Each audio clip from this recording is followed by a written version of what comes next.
Welcome to devMode.fm, a podcast dedicated to the tools, techniques, and technologies used in modern web development. I'm Andrew Welch from NY Studio 107. I'm Marian Nulevant, making trouble here in Portland, Oregon. And today we have on Chris Party Corgi Biscardi, a consultant from San Francisco, right, Chris? Yes. Welcome aboard. And you did some of the theming work with Gatsby? I did, yes. And you are, my understanding is, as a consultant, you are an organic free-range party corgi, correct? I am an organic free-range party corgi. And we also have on Jason Lengstorf from Gatsby. How did I do on the last name, Jason? Nailed it. God. We've had you on before to talk about Gatsby, but you knew that we were scheduling this podcast, and so you waited just before this podcast to announce some really big things that we want to talk about with Gatsby. So what we want to... Absolutely. Yeah. I know it was all revolving around us, so that's awesome. So we want to talk about the decline of the American dream in the 1920s. It says on the surface... Oh, wait a minute. Wait a minute. Okay, this is not about the era of decaying social and moral values, right? Okay, I'm sorry. We're talking about the other Gatsby. Love between a man and a woman? But anyway, so let's talk about what is actually going on with Gatsby JS, because you got some pretty cool stuff that's going on. So, Jason, if you are out doing your land yachting out in the Breen Sands and you're flying along in your land yacht and someone comes up next to you and says, hey, Jason, what is up with this whole Gatsby themes? Like, what are they? What would you tell them? I think I would say, I'll tell you what, I'll tell you what themes are if you tell me what a land yacht is. Land yacht. Okay, so this is a thing. This is actually a real thing that people go out and do. And it looks kind of like a boat, but it's got wheels on it. And then it's got a sail. And they go to really flat places and they fly around using wind power. Okay, this sounds way more interesting than Gatsby themes. Can we do the rest of the episode on that? Sure. This all ties back into the decline of morals in the 1920s and stuff. I don't know. Okay, so if I was in my land yacht and somebody asked about Gatsby themes, yes, I would probably turn to my co-pilot, Chris Biscardi, and say, Chris, why don't you answer this one? Ooh, nicely done. Nicely done. I would say that themes are basically composable, publishable, updatable sections of Gatsby site. So anything that you can do in a Gatsby site, you can wrap up into a theme, ship to NPM, anybody else can install it, and you get the really nice create, react, dap, update methodology for anything that you want, basically. Now, I got to admit, I have PTSD whenever I hear themes, right? Because I instantly think of WordPress, ThemeForest, Envato, all that kind of stuff. But this is a different thing entirely? Not entirely different. All right. There are aspects of it that are very much parallel. If you install a WordPress theme that is a blog, for example, you can install a Gatsby theme that is a blog, and you can get the same sorts of things out of both of them. The Gatsby concept of theming is much more powerful because not only can you install the blog theme, but then you can decide that suddenly you want to also add an e-commerce theme because you want to sell some things. And then you have two themes installed on your site. You didn't need to write any code, and now you have everything that you need. So themes in Gatsby are, as we say, horizontally and vertically composable. So you get that parent-child thing, but you also get to install them side by side. That's really cool. And you took away the one trying to sound semi-smart thing that I was going to say. I was going to say, oh, so the themes are composable. That's pretty cool. I'll do that for you next time. That's all right. It's all right. And to add on that just a little bit, what I think is particularly exciting about this is that the work that Chris has done along with John Otender and Brent Jackson is in these themes. It's not just here's some functionality and then you have to plop that in, and if it doesn't work, you have to code around it. It's actually done in such a way that you can progressively peel back layers of abstractions until you end up getting to just the pieces that you need. So if you install a theme and you want to change the colors, we've got something called Theme UI that puts all of the design tokens, like your colors, your font sizes, etc., into context. And any theme that's using Theme UI will pick up the last context or the last Theme UI config that was set. So if you install a blog theme and the e-commerce theme, and then your site has its Theme UI configuration set up with the design tokens, both of those themes are going to inherit your fonts, your colors, your spacing, all the things that you would want to show up on the theme. So they're going to kind of be smart enough to pick up those details and look like they're part of your site without you having to step in and do all of that work. And, beyond that, we have component shadowing. So if you want to change the header, you can pull the header out of one theme and drop it into the other theme so that you've got a consistent header across. And just lots of really nice developer experience touches like that, where you're not fighting against the themes. You're just working within the API that was designed to make just the number of modifications that are required. Are you in trouble, Jason? I think that's Chris, actually. Oh, Chris? All right. Well, let us know if you need bail. I don't anticipate it, but I'll let you know. We'll head down there and help you out in case you need bail. So yeah, we made these themes too good, man. It's illegal. It's so good, it's illegal. I'm now muting my mic in between laughing.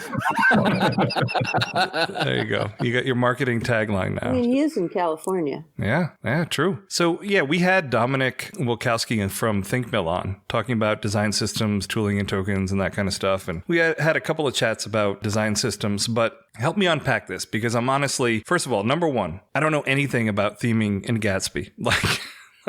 Because I knew we were going to talk to you, and you said there was new stuff, and then all these announcements came out, and I'm like, oh my god, this is so much stuff. How am I gonna read all this? So I am Jason and Chris. I am an empty vessel. Fill me with knowledge, right? But also, I want to know where these things interact, right? So we've got this styled system, and this is actually styled-system.com, and then we've got system UI, and then we've got theme UI. How do these things fit together, and what does what? Yeah, so let's start with Gatsby Themes itself. Gatsby Themes at their core include two main APIs. One of them is what we call composition, and the other one is what we call shadowing. Composition is basically your Gatsby config is the way that you define your site. It's the way that you set up all your pages. It's the way that those pages then use components. It's the way that you add all of your plugins, etc. And then shadowing is such that when you take a theme and you publish it to NPM, and then somebody uses it and they want to change the header or the way links render or the design system tokens or whatever, shadowing is how you get that done, right? So these Gatsby configs composed together, it's basically the last one in the array wins. So if you have, like Jason said, a tokens.json file in your theme or in your site, it will override and use it for all of the other themes as well. So it's not an inheritance, it's an overriding? Yes. So for shadowing, it's basically the way composition works is you can imagine if you have 5 themes installed, they are theme 1, theme 2, theme 3, etc., right? So if all of them have the same file in them at specific locations, simplifying a little bit, but if all of them have this conceptually the same file in them, the last one will take precedence, and that's the one that will be used to build your application. Okay. So if you want to change all of the colors, all you need to do is modify one file, and you've changed the colors for all of your themes. On top of that, as we built out Gatsby Themes and started building actually the official themes and this whole ecosystem and experimenting, we found a bunch of sort of best practices and patterns that were really good to use. And that is what Theme UI is. Theme UI is basically, if you're not familiar with anything, the short version is it's a component library and a styling solution such that you can create a theme or use a theme, and it sort of has all the best practices built into it. It happens to be built on top of styled system and emotion and things like that. But yeah, so does that fill the void, I guess? Well, I mean, my void is very large, so it doesn't fill it, but it helps. It helps a little bit. So, and Theme UI is something that is React based. Is that correct? If it's using emotion? Well, Theme UI is built on top of emotion, but what it really is an implementation of a spec. Okay. So we have what is it called? Is it the system UI spec? Yeah, that's the system UI part, right?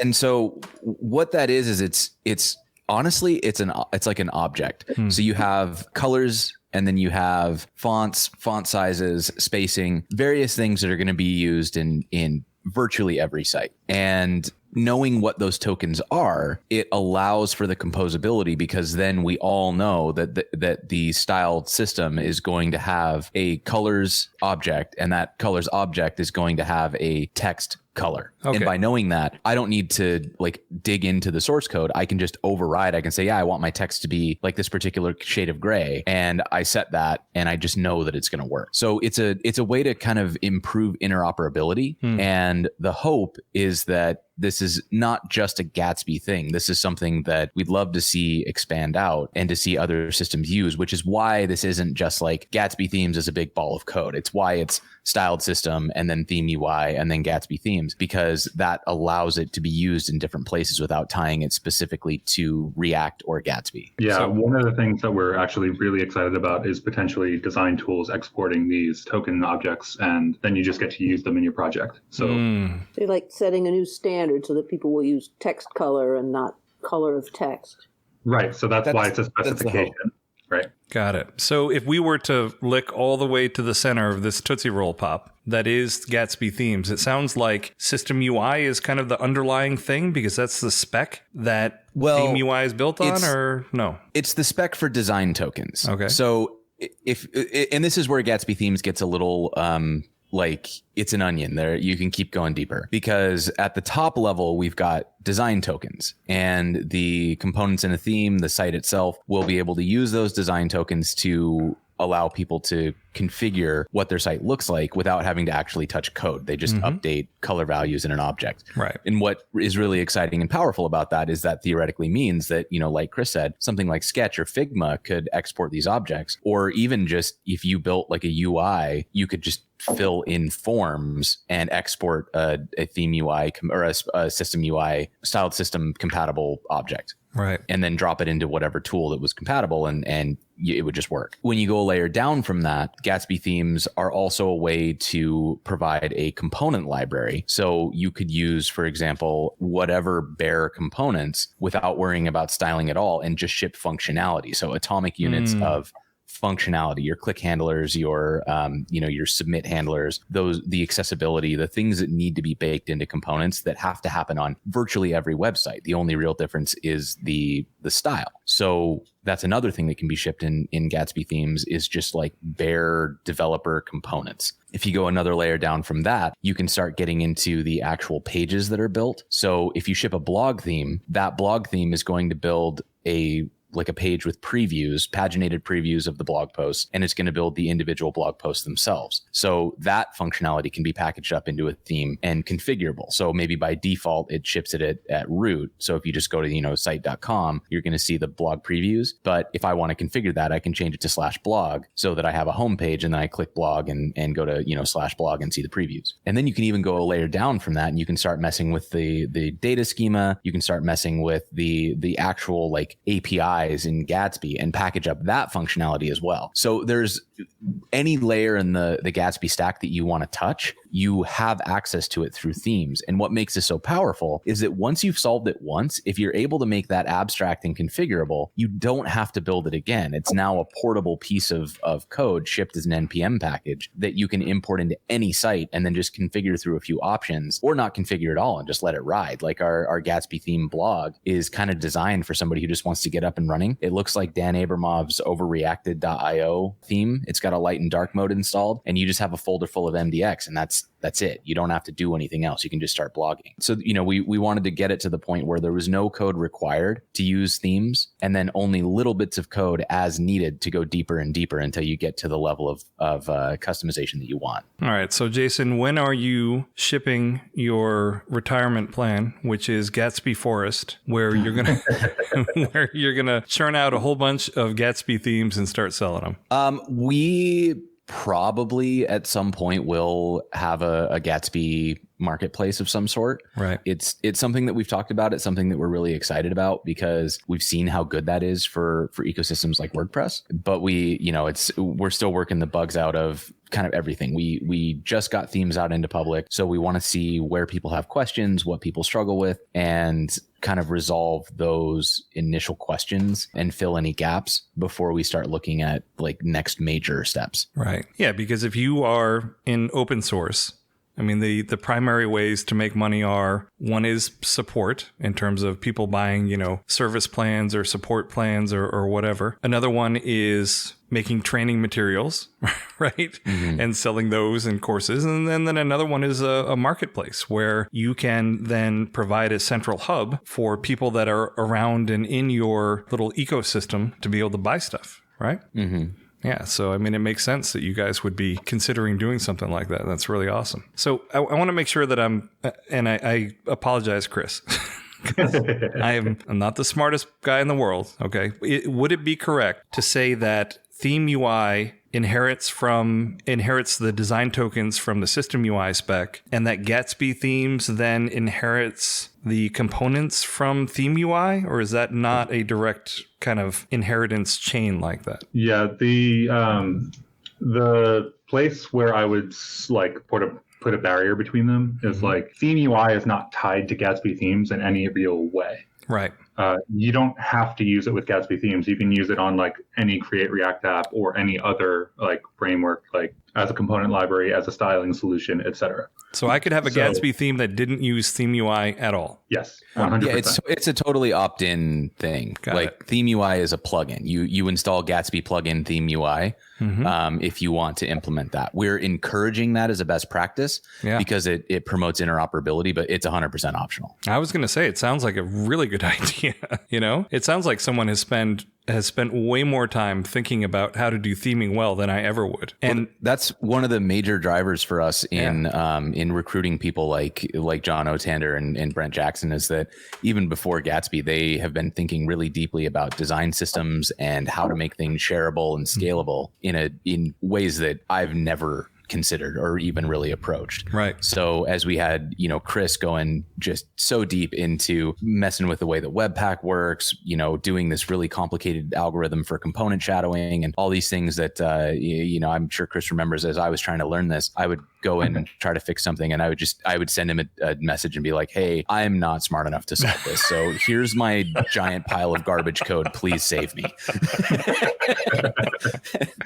And so while Chris was solving those problems, we had John and Jackson just thinking really hard about like, how do we make this a socially shareable, open source friendly thing? And so it's been so exciting to see what these three have come up with. Yeah. I mean, that's really cool. So are there parts of this? Let's say that there's something wrong with me and I'm not interested in Gatsby. I don't use it at all. Are there pieces of this that I might, take and use for something else? Yeah. I mean, you can use Theme UI on any project that you want to. Like, it doesn't have to be Gatsby. It doesn't have to be anything in particular. Right. It probably does have to be React because the library is sort of built around that. But yeah, and then like the core Gatsby theme, like composition and shadowing. Yeah. Those are Gatsby specific. You sort of have to use a Gatsby application for that. But it sounds like, and trust me, I'm not trying to steer people away. I'm just trying to think about this in an abstract way. But it sounds like some of the concepts that you have come up with in implementing the themes in Gatsby, like a lot of thought has gone into it, that if I was doing something else, like I would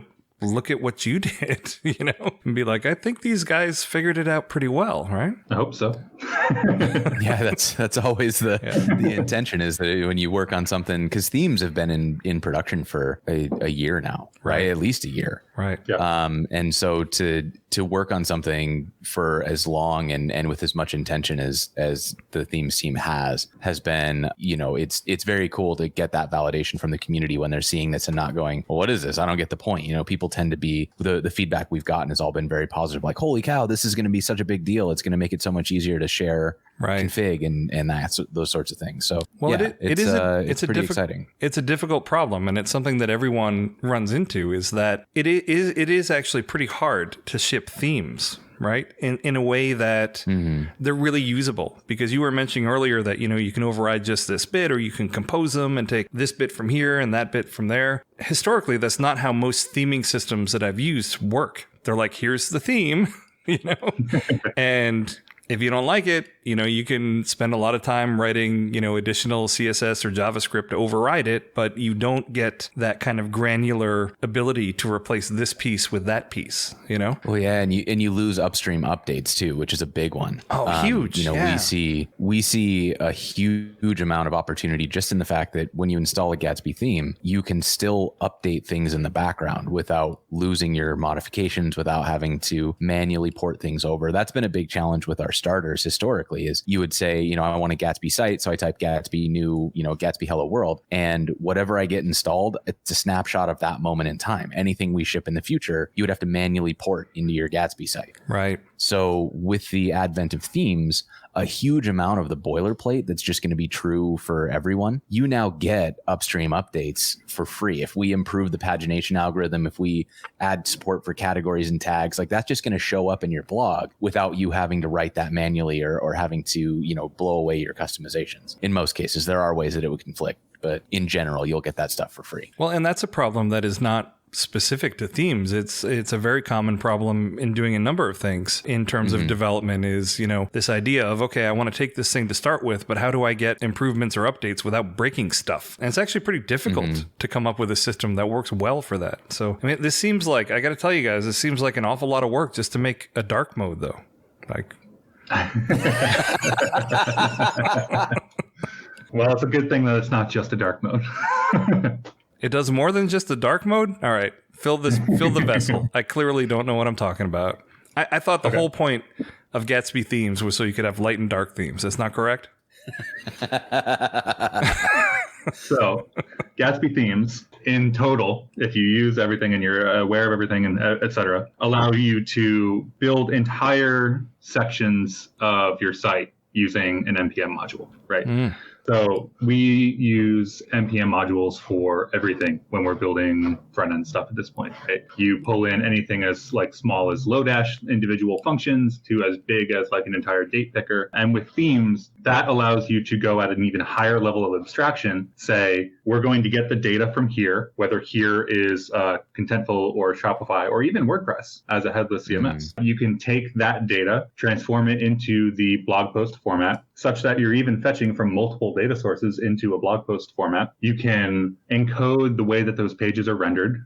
You can ship your design system that renders those pages. And when somebody else needs to change something, they can, because we have shadowing, right? So you've built out the entire site. You've built the data layer. You've built the page structure. You've built the components out, and you've built your design system in and use it. And then somebody says, oh, but I want the header to do this. And they can, because it's just enabled by default.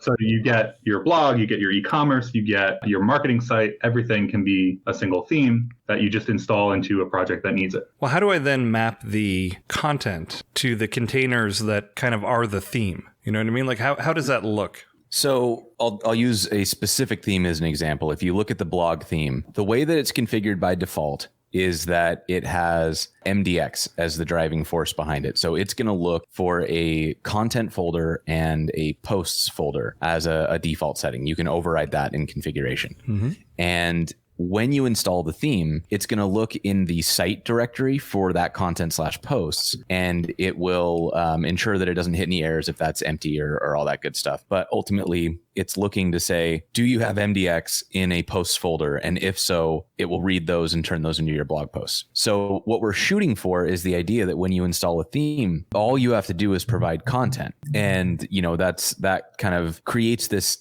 step one where for someone who isn't interested in coding, they are able to say, I want to get all the benefits of Gatsby, this ultra fast loading and the performance and this community and all of these cool plugins. I want to be able to use that, but I don't want to have to write code. So they can go to a web UI and they can install a theme and click a couple buttons in the web UI and it'll deploy a site for them. So all they have to do is edit these MDX files. If you take that a step further, you can have the configuration for, let's say, choosing your CMS. So you could say, well, by default, it'll be MDX, but if I provide a WordPress configuration object, it will Craft CMS. No, Craft CMS. We don't configuration use the WP word here.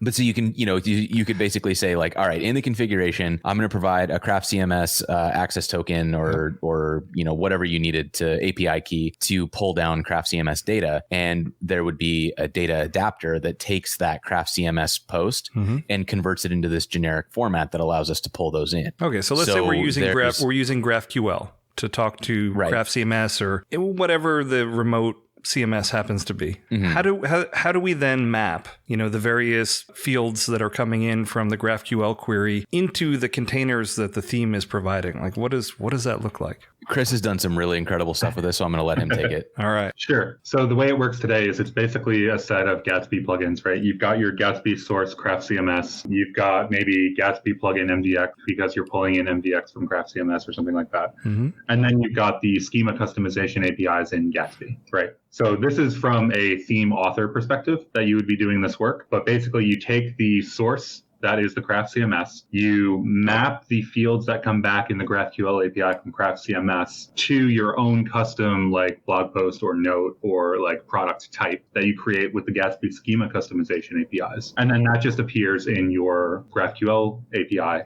with Gatsby. So you have some kind of a normalization layer that says, however this stuff is coming in, normalize it in this way so that the theme knows where to put what? Is that how it works? Yeah, exactly. So when you build out, if you're familiar with Gatsby, you know that your templates have GraphQL queries in them to fetch like all MDX or all Markdown remark or whatever, right? Those queries become all blog post or all product or things like that, right? So your components are only concerned with the fields that come in that are normalized. Got it. Which means that the entire backend data sourcing is separated from the front end. Man, we've got this even a step further, with which I've been really excited about.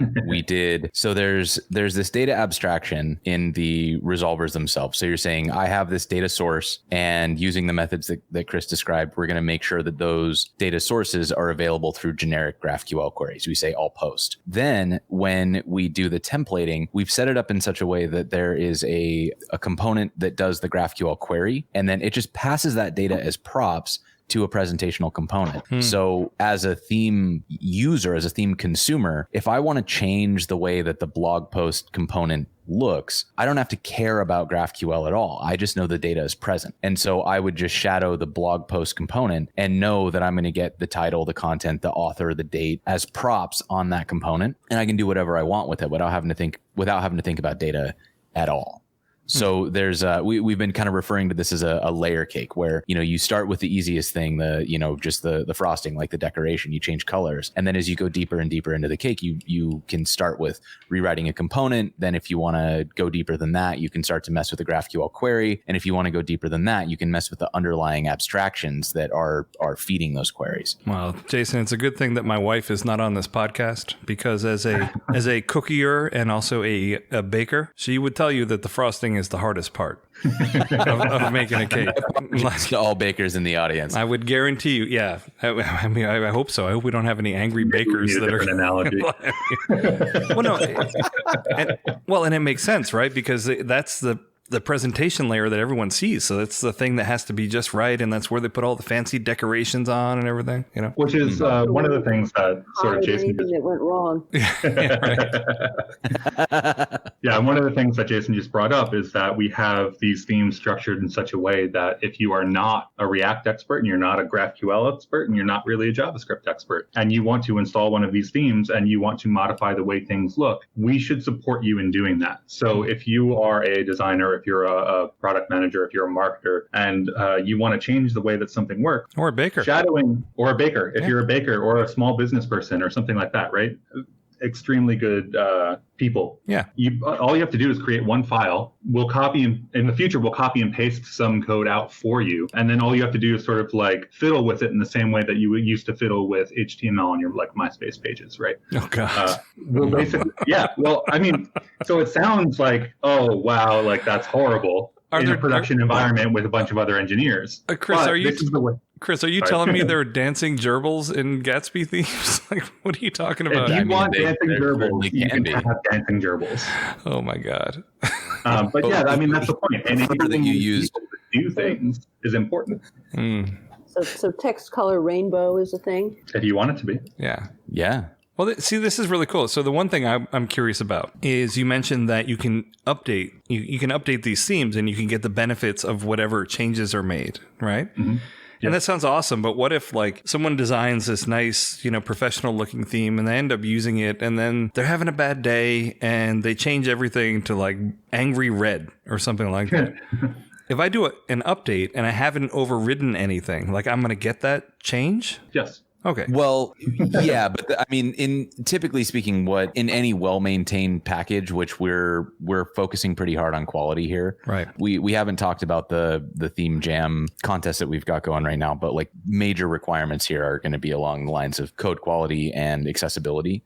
So if that change came out, it would be a major breaking change. Right. You know, if you fundamentally change the way something looks, that should be a major bump. Yeah, and these are all semvered and tagged, right? So we should be able to just like, okay, we don't, this guy's in his red period. That's fine. We can just roll back to some other version that we liked. Exactly. Yeah. Okay. I mean, that sounds pretty reasonable to me, So what is this theme jam? Like, what is this? So we got super excited about themes going stable, and we knew that a bunch of people were going to start building themes. So we wanted to try to help focus the attention around best practices and also just like incentivize this. If people want to build these themes, we want to like, we're excited about it too. We want to see what people can do with it. Right. So we're throwing what we're calling the theme jam. It's at themejam.gatsbyjs.org. And in it, anybody who creates a Gatsby theme is able to, will get like exclusive swag. So this is similar to Hacktoberfest. You're going to create some open source software. You're going to publish it on GitHub and NPM. And anybody who does that is going to get some exclusive swag designed by the incredible Maggie Appleton,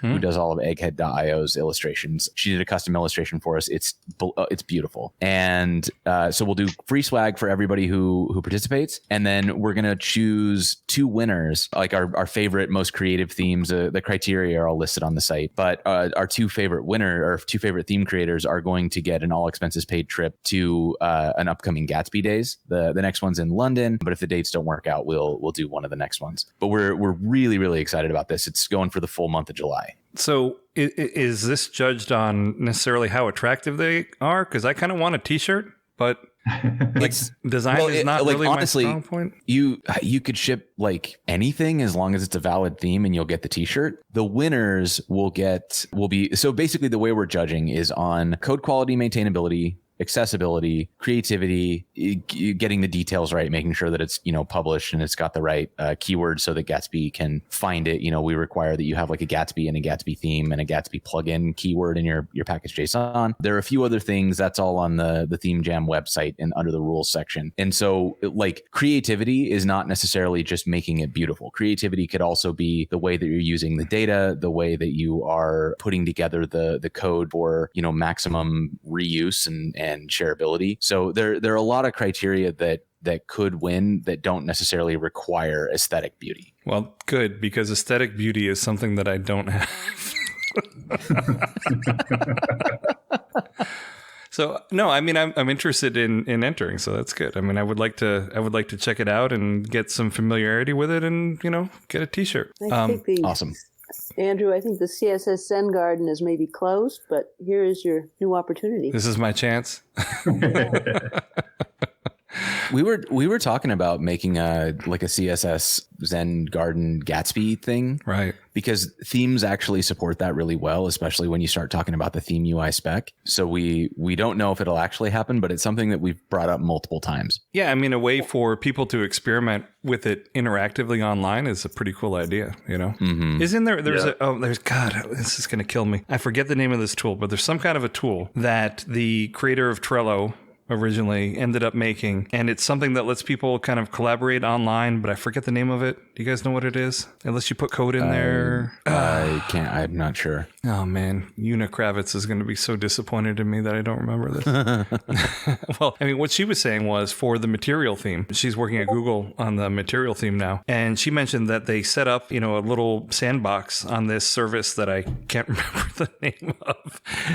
But then people were just able to go in there with like zero setup to just like designers could go in there and experiment and play around with it, Oh, cool. Yeah. So I mean, there are a handful of services like that. Glitch is really good at this. That's the one. Sandbox is really good at this. It was Glitch? Glitch. Thank you. Awesome. I had no idea that Glitch came from Trello folks. I'm also like really bad at following who does what. Oh, I'm terrible. Like people will be like, because I haven't been, I was talking to Chris about this earlier. Like I don't come from a pedigree of doing web development, right? So people will talk about like this person, and that person will have some gravitas from their point of view. And I'm just like, I don't know who that is. Like, I have no idea. It's really sad. I feel like that's the whole web development sphere, though. Like because there are people who I respect their opinions really highly, and I'll bring them up, and somebody's like, "I've never heard of that. What do they do?" And then you have to give the context. And the same thing happens to me all the time. Somebody like, "Oh yeah, so and so," and I'm like, "I never heard of that person." Yeah. Well, it's such a big sphere. There's so many people, right? You know. Mm-hmm. Good. Party Corgi, go ahead. Oh, yeah. One of the things I was going to say is just what we were talking about earlier before the podcast started, and that there are these people that are coming into web development that have never used any of the things that we used 8 years ago. Right. They don't even know about them at all. And sort of like in our crusade to build themes here, we're trying to enable these people who like don't necessarily know what the old like best practices are. We're trying to set them up for success. So, I mean, you guys have probably heard of the quote unquote stern father perspective. I mean, from that perspective, like, I don't know if they've suffered enough, Chris. Like, I am anti-suffering. I am a huge detractor from the whiteboard interview and the you have to suffer this much to be called a web developer. I could talk about this for a long time, so I'll stop. But I'm obvious. Hopefully, it's obvious that I'm kidding. Go ahead, Mary. Not so keen on hazing, huh? Yeah, no hazing. Well, hold on. I'm pretty on board with Chris on that too. Like, I think that what's interesting is, the take that I've seen from a lot of people is that I really like where I started, and anybody who didn't start where I started is wrong. Right. But that's a very like point in time interaction, because they're not thinking about all the abstractions that help them succeed. Oh, sure. None of us are down in there, or very few of us, at least these days, are down writing machine code. Right. So, we're looking at all these layers of abstraction, but then when new ones show up, we're like anybody who hasn't learned, they didn't do the stuff the hard way. So they're clearly not real developers because they didn't do it the way we did it. So yeah, I'm kind of in the same boat with Chris. Like, if we build a better abstraction, I'm probably never going to write vanilla JavaScript by hand in any serious capacity, like outside of a learning activity or things like that. There's a good chance that I'll never do it professionally for production code ever again. So knowing that, I shouldn't get salty when somebody can build their whole career on using React or using frameworks that have React under the hood. Like, that's a good thing. That means that we built an abstraction that was strong enough that you don't have to go deeper into the stack. That means the industry is improving. That means that the tools are improving at such a rate that you don't need to know the old way. You just get the good way because it does everything. Right. No, of course. I 100% agree with you. Like, as Chris was saying, everyone is standing on someone else's shoulders, right? I mean, it's just the reality of it in terms of the way this stuff is built. And the reason is that the whole thing is so complicated that no one person can know it all or do it all. Like, it's impossible. Mm-hmm. So you pick the place in the pyramid that you want to be and you get good at it, right? Because you're never going to be able to be every brick in that pyramid. Like, that ship sailed probably 40 years ago. That when you would I'm not even kidding, when you would be able to know all this stuff, Yeah. But still, part of it where, I tell my kids, oh, you're worried about this cold weather. Like, I used to walk a mile in the snow uphill to get to the bus every time. You know what I mean? Barefoot both ways. Barefoot both ways and all that kind of stuff. I totally agree with you, but it still is kind of fun to talk to other developers and be like, that's nothing. You want to know how bad it was? I'll tell you how bad it was. Well, it's always science people will be studying us in a little bit, Yeah, they're going to, in like 50 years, they're going to look back and they're like, how did these people get anything done?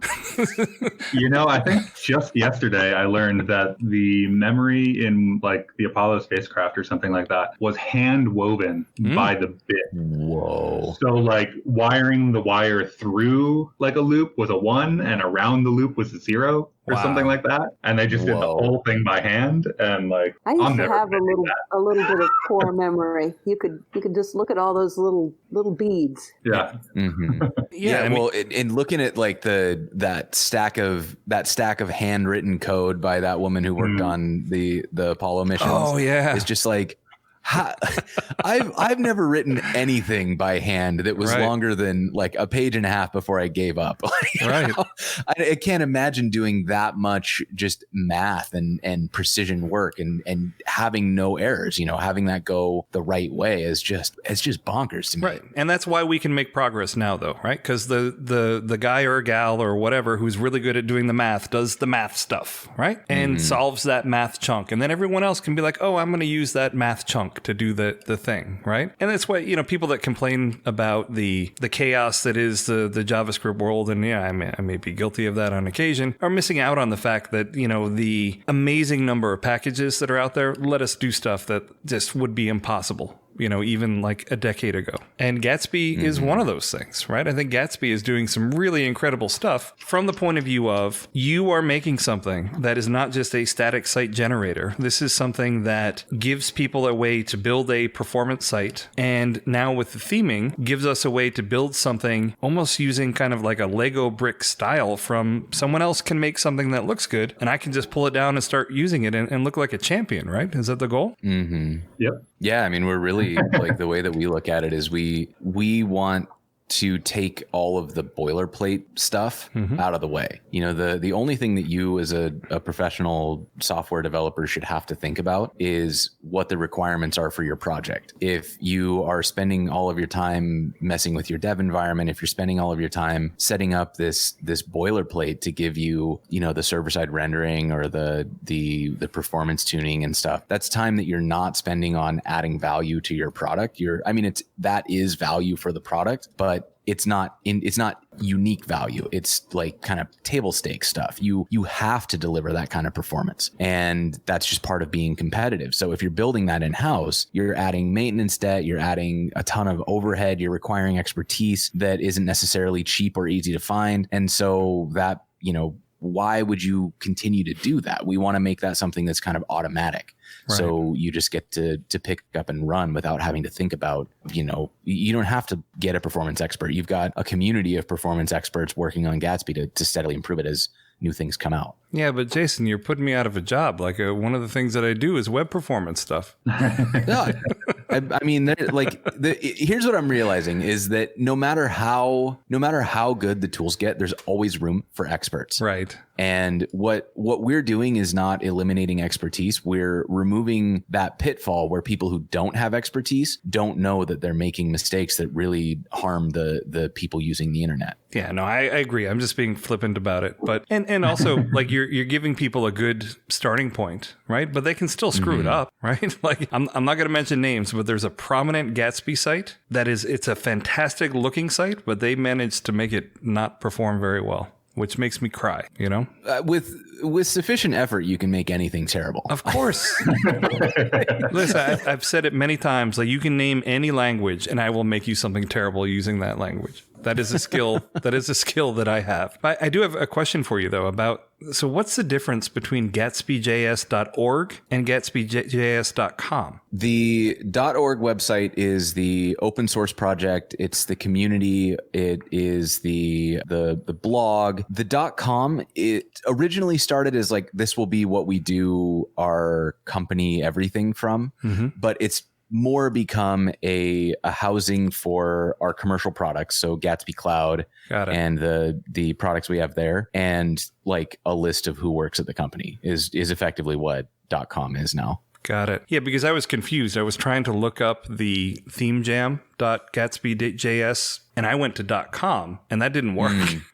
Oh, I should set up a redirect for It's that. got to be themejam.gatsbyjs.org in order to go to it. And I know that was me just not listening to you because I'm sure you said it correctly. But I was just kind of confused about which was which. But that makes total sense. Like a lot of companies have done that in terms of they split things off in terms of here's the open source thing and here is the actual commercial products and company site. I was going to say, I think we overestimated how much like we thought there would be a lot of difference. And what we're learning is that it's still, a huge amount of the work that we do is just community and open source work. Right. And so the commercial product is basically just contained to, you go to gatsbyjs.com to log into your commercial product. Got it. Well, what is this Gatsby Cloud thing that you're talking about then? Gatsby Cloud is all the infrastructure that you would need to run a Gatsby site. That is stuff that it needs to exist. You have to have a build pipeline. You have to have a CDN. You have to have these different things. And right now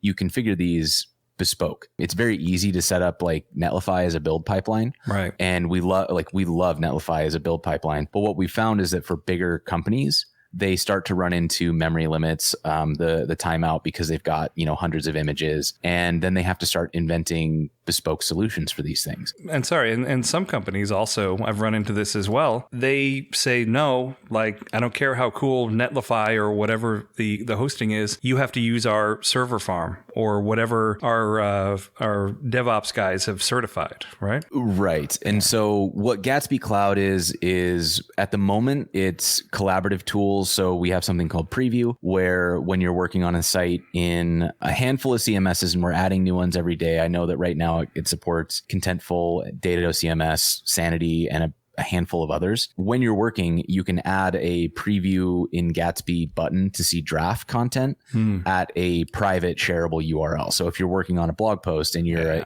like a content marketer, using a static site generator in the past, you would have had to stand up a local server so that you could write and see what it looked like and do all these things that are very like hassly. Yep. Preview is a way for you to work in the CMS like you always do and hit a preview button, which is pretty standard for a server hosted CMS, but it's really not standard in the headless CMS world. So we're adding that back in so that people have it. We're also working on some solutions for like, we're going to have incremental builds, which means that if you've got a static site and you want to see like lots and lots of pages, which is a deal breaker for like standard Gatsby. And we're working on making that faster. We've done a lot of things like using multiple cores, and we're working on other ways to make things more efficient. But at a certain point, like, you just need infrastructure. So we're standing up a bunch of Kubernetes stuff so that we can do big scaling and run a little bit of the build across a bunch of different things. And we're also working on the algorithms to identify just what changed and only rebuilding those particular pieces of the site so that you don't have to do redundant work if things haven't changed. All of those things require a lot of infrastructure and computing overhead. So we're just offering that as a hosted service. We'll do that work for you so that you don't have to think about it. And we'll charge you a whole lot less than it would cost you to have your DevOps team focus full time on it. Right. And the preview, it may seem silly, but that's huge for content authors. And that's something that I have heard resistance from clients when I've worked with them, because they really, they just want to see. Like, they want to see the preview before they hit that publish button, and they want there to be some kind of a workflow. So that's fantastic that you are building that stuff into it. Yeah. And that preview is in open beta now. You can sign up for it right now. If you go to preview.gatsbyjs.com, you can kind of check it out, give it a try. There's a free trial so you can, actually try it and see it in action. There's a list of the CMSs that are supported now. And if you have a CMS or the CMS that you want to use is open source and not supported, we also have docs on how to add preview support to your CMS of choice. So, give that a look as well. Like, I don't know if Craft CMS is supported, but it certainly could be. Yeah. And I hope Brandon Kelly, he's the man at Pixel and Tonic who make Craft CMS. I hope it doesn't get mad at me, but we're going to go there anyway. So I know, right? So they're about to release Craft CMS 3.2, and one of the big changes that they made to it is that the live preview can live anywhere. Say Craft CMS has had live preview built into it for a long time. The live preview can now be anywhere, right? So it can be done via Gatsby. It can be living anywhere that you want it to. Oh, cool! And they are also adding multiple live preview targets. So if you want to see what it looks like, if you want to see what the blog post looks like, you can look at that. If you want to see what the index of blog post looks like with your new blog post added, you can look at that, et cetera, et cetera. And they also have someone in their company that is working on a Gatsby blog starter for Craft CMS. So they love you guys. I know they've talked to you for a while, and I think there's going to be some good stuff to come between Craft CMS and Gatsby. Yeah, we should talk him into doing a theme. Absolutely. No, absolutely. I mean, I'm sure some of the designers that work there would love it. I mean, they would love to be working with a design system that has been this well thought out. It's something I've noticed, that if you're a professional in one field or another and someone gives you something that they've spent tons of time thinking of, and assuming they did a good job, which I know you guys did, it's really invigorating to see. You're like, wow, this is great. I want to do something with this. You know what I mean? And kind of, speaking on the infrastructure point of view, I just published an article on spinning up your own image processing via AWS Lambda. And I sent it to both of you guys. You totally should build that into Gatsby at some point. That would be fantastic.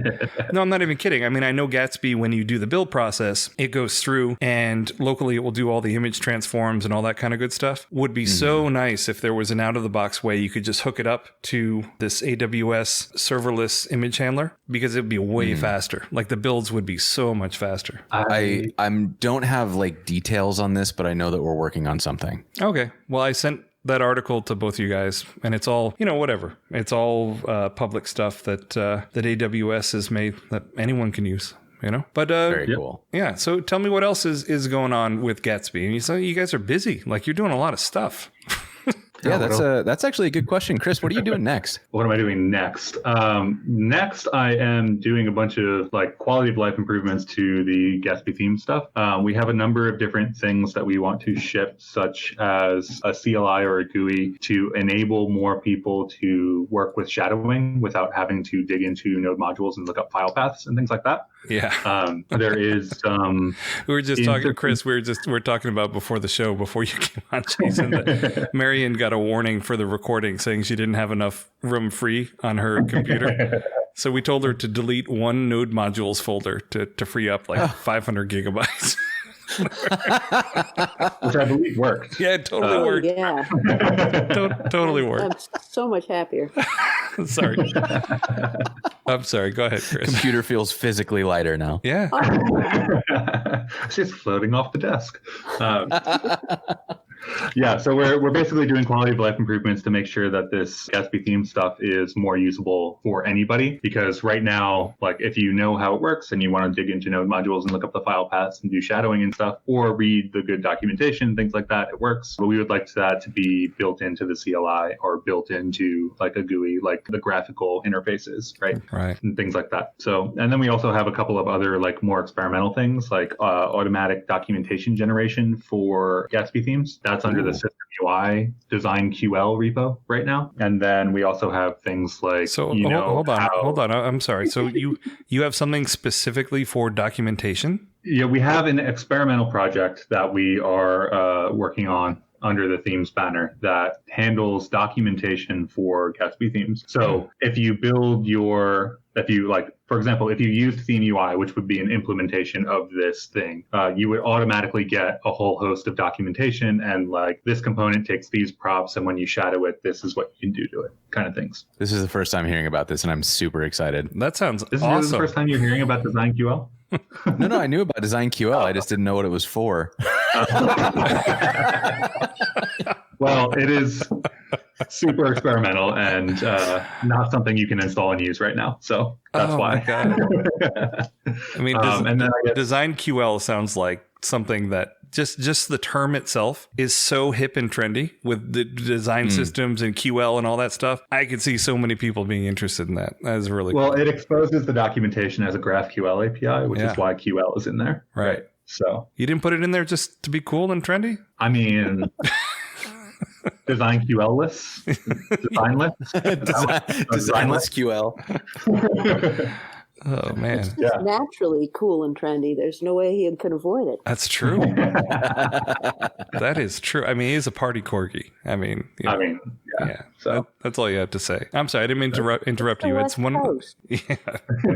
Yeah, and then I guess the other thing I would mention is we're building a open source block editor based on MDX. So you get this human writable MDX format, but you also get this like really nice block editor, like extendable block editor on top. And we're hoping that goes into the whole thing itself. What's really exciting about that one, and this one I've been following pretty closely, is that if we get this right, what it means is that we will have a content editor for people who don't write code that allows them to have kind of a fully visual editing experience that is completely based on the same code that we would write to present the information. So we'll have the same way that Gatsby's data sources are blurring the line. Like, you don't have to think super hard about where the data comes from because we normalize it and make it pretty uniform. when you develop with it. What this block editor will do is it's going to allow you to say, well, I want the,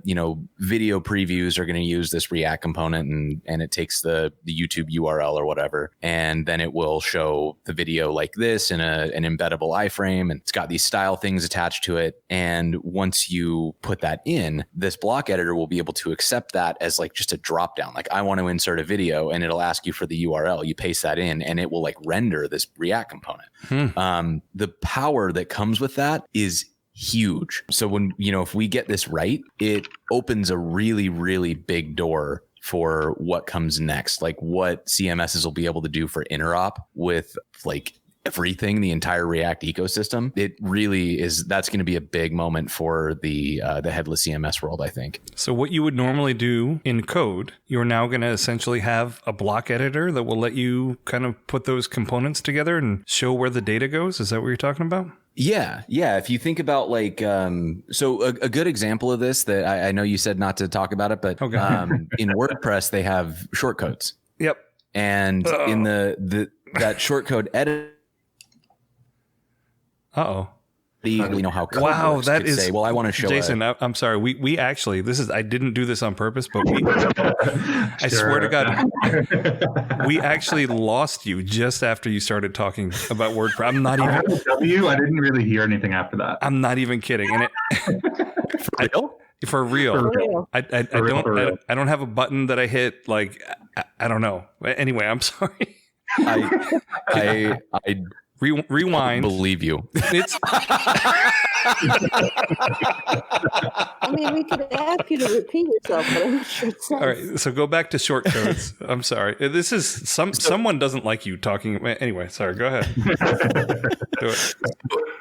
So the way that WordPress shortcodes are set up is that somebody who doesn't know anything about code is able to go in and look at a drop down in their editor and say, I want to show, this call out box. Yeah. And it does it in a way that's like human writable. So it's square brackets and call out. And to somebody who doesn't write code, that it's not easy, but it also makes sense. Right. And what this MDX block editor will do is kind of take that to the next level where you're saying, I want to put this call out block in. And when you click, it'll just show a call out block and you'll edit it the way that you would anything else. So it gets it closer and closer to feeling like working in a word processor.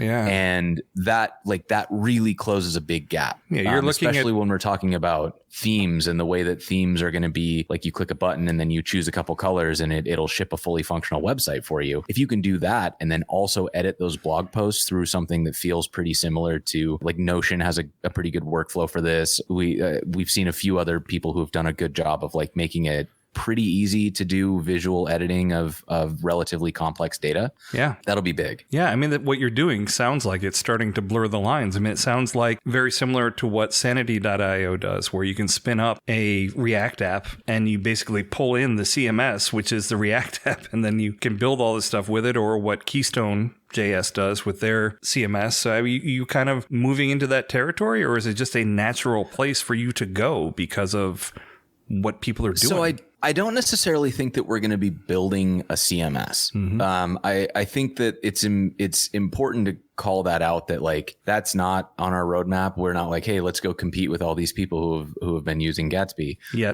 It's more of like, this is a tool that once it exists, we want to give to all the headless CMSs. We want them to implement it so that there's an MDX editor in their tool. Got it. All right. Well, we got you on the record, Jason.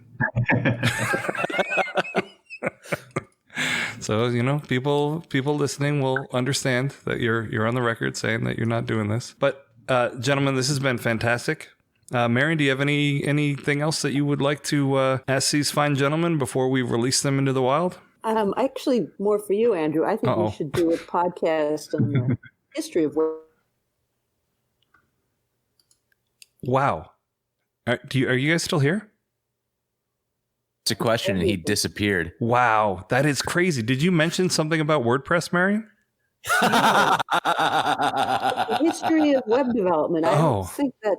All I heard was the history of W, and then instantly you guys were. I'm like, oh my god, she said WordPress, and something happened. This is crazy. This is crazy. Oh my God. All right. Well, no one say anything that starts with a W. We're going to have to, I'm paranoid now. We're going to have to wrap this I do up. think that's a really good idea, Marion, is like a history of web development would be fascinating. Yeah. It would. Yeah, let's do it. I'll put it in the show notes and we'll do it. For posterity. Before we get disconnected by saying WordPress again, that about wraps it up for another episode of the devMode.fm podcast. To have every episode delivered to your favorite podcast player, subscribe to our RSS or subscribe via iTunes or Google Play. And if you like what we're doing, leave us a review. You can also follow us on Twitter at devModeFM. We'd love to hear your thoughts on this episode. Leave us a comment on the devMode.fm website. For the devMode.fm podcast, I'm Andrew Welch. I'm Marion Newlevant. And thank you very much for coming on, Jason. Thanks for having me. And of course, Party Corgi, Chris Biscardi. Thank you for coming on. Uh-oh. The Party Corgi's dead. No, he showed up for me.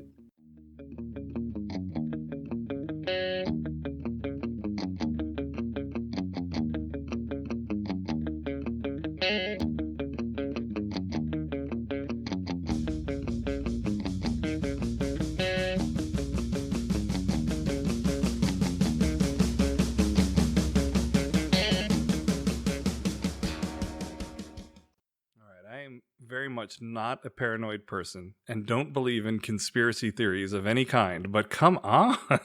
What's going on? What is going on here? This is crazy.